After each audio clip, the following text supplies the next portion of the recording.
Now to a story with major implications across this country. The government faces growing pressure to order Canadian Pacific to get rolling again. Just 2 days into a work stoppage, both sides deny triggering. Karen Paul shows us what happens when more than 3,000 conductors, engineers, and other workers are off the job.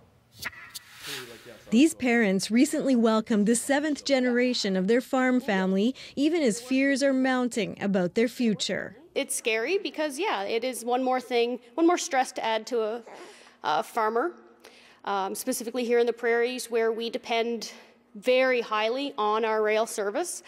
We need to get our crops to market. So if we can't get that to our customers, that's a big problem for us here in our small little town. Although less than 2 days old, the CP work stoppage is yet another logistical blow to an already fragile system. Before the labor dispute, CP was moving almost 49,000 rail cars every week.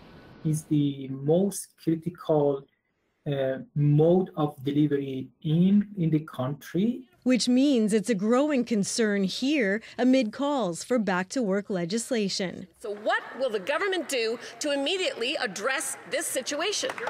The Labour Minister acknowledging the timing is terrible. Canada's supply chains are still reeling from the BC floods, from COVID-19, and now a Russian invasion of Ukraine. I am here in Calgary. I am urging the parties to reach an agreement. Not everyone is in favor of government intervention. Instead, there should be pressure applied on the employer to return to the negotiating table and to work out a deal with workers. But industry and farm groups are calling on the government to take quick and decisive action to end this dispute.